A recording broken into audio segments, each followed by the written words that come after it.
I think we all know this legend of mixed martial arts, Enson Inoue. Sir, thank you very much for doing this. So I know we got a little bit of a delay, but it's actually a pretty good connection straight from Japan. So before we even get started into all the craziness, how's everything for you? How's the whole pandemic and everything been for you? I mean, I could make a lot of complaints about it, but there's a lot of good things too. So, like I can't open my bracelet shop in Hawaii, so I've had to cancel already 4 trips. I mean, covering the rent is getting real difficult. You know I want to go. I used to travel. I used to go to Pennsylvania, Canada to do seminars. I had to cancel all of that. So, I mean, as much as I can complain about that, I've been able to stay home.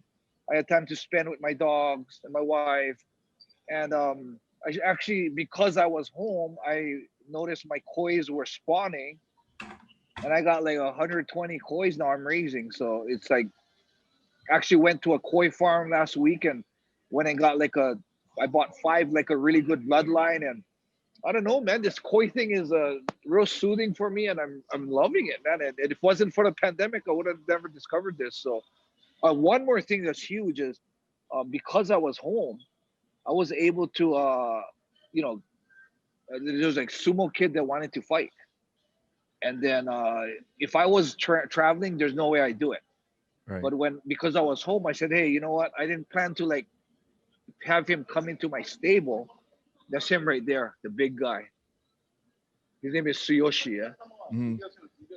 So I wasn't planning for him to like be a part of my stable, but I was gonna train him, and then because I had so much time,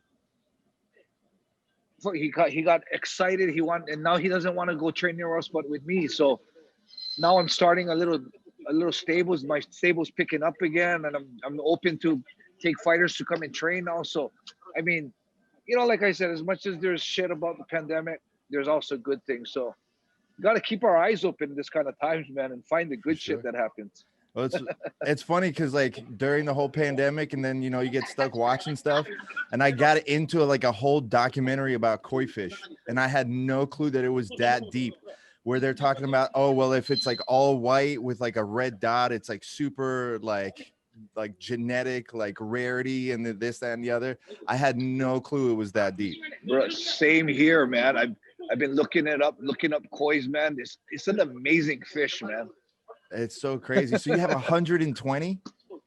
Yeah, the thing is, I only saved like a small part of the spawning Right. because my whole pond, which is about, I'd say about the size of a sedan car, my whole pond was covered in eggs. Wow. And there's no way I could have moved the fish somewhere else. I know they eat the eggs, so I just took out 3 plants that were floating. They had eggs on them, put them in another tank, and that's 120, man. It was off 3 plants off the eggs. So you just starting your own koi farm now?